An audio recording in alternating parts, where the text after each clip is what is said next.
Well, hello there. I'm Sandy Allnock with this month's Create in Color video, and I decided to use a little bit of sunshine.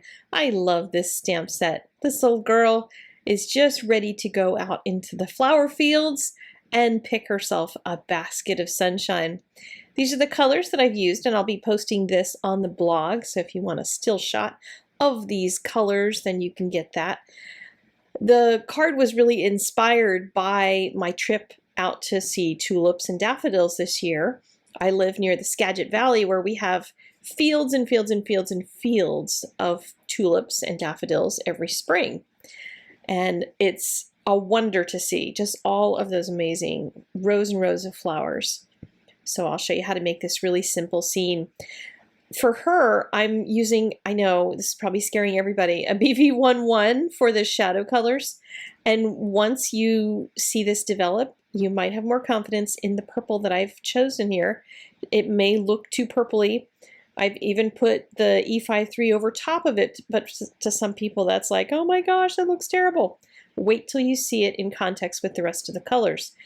The purple or the blue-violet color is the complement on her skin tones, and that's what's going to make it look realistic. A lot of people would just use browns for that, but I find when I use the blue violets, it just ends up looking much more realistic. So hang tight, don't panic yet and bail on me, because it's just a thing that works. So very fun. I decided she was going to have a bright blue bonnet to match her bright blue dress. And I chose a really dark blue in order to create some real contrast.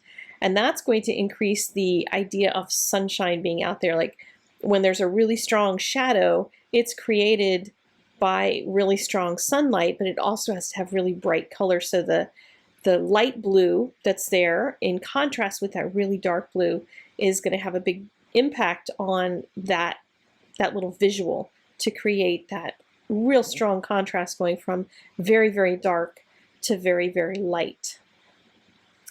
So I'm using actually 4 colors to do her shading, and some more on the shadow side. They're B3s, which means they're more desaturated colors, and B0s on the sunshine side. So that's going to create some of that contrast going from desaturated to saturated kinds of colors. Get that all blended out, and then start moving on to things like her hair.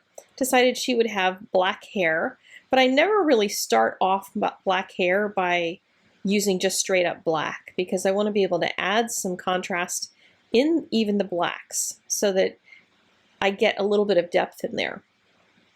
So I used a T8 to get the whole thing started for her little ponytail and her hair coming down. You could also add more bangs for her, make her look more like someone that you know.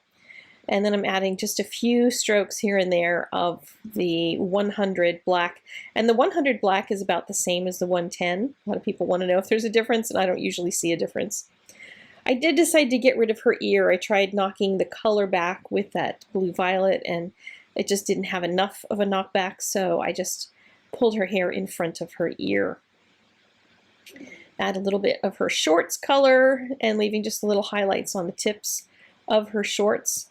And then I get to just move on to the flowers. This is the easy coloring part, because I'm not going to worry about doing shading on any of the flowers. A lot of that is just going to be tiny detail, and I can just drop color in here and there. I'm using the same colors on the flowers in her hair and on her hat that I'm using in the basket. And then I'm even going to pull in a little bit of the blues into the basket. That's going to create some color unity across the whole card and pull it all together. Just color in some leaves and little bits of flowers, a few yellow tulips in there. And then the little bird, I was debating whether to make him a yellow bird or whatever, but I decided on a blue bird, but to give him a white tummy. So just not coloring the tummy. And again, using the same colors for shading that I did previously, except he's not going to have any B02. He just goes from the B37 to the B04 because he's just a really small little area. And there's our little basket. And then we get to move on to the scene. And by the way, Look at her skin tone now. I didn't do anything else to that blue violet that I put in there, but doesn't it look nice? It looks like a realistic shadow. So in context, things look a lot different than they do when I first start. To create the fields, I'm doing some lines going out from a central point and just doing some depth of field work. And I have a class on my website that teaches you in basic drawing, it teaches you perspective. And so that 1-point perspective way off in the distance, as if there's one line or one dot above the horizon line where everything points to that, gives you that feeling of an open field like this with different rows of flowers. So I'm using some light colors. I don't want to use the same intensity of colors that are in my foreground. I'm using some lighter colors in the greens in the background to create that field that's going off in the distance, and using some more desaturated types of greens back there, light and desaturated. And I'll add some of the rose back in between, but I have that undercoat of just that original sketch that gives me an idea of where all these rows of flowers are heading back to in the distance. So adding a little bit more bright color as it gets toward the front, still not really dark, but brighter color, more intense and saturated color, because it's a YG0 number. And the lower the number, the higher the saturation level of it. And just doing almost some little dotted lines in order to make these look like they're flower fields. And go in and just kind of reaffirm a few lines that when you're standing in front of the fields, you don't actually see that brown going all the way back. It kind of starts to disappear after a bit.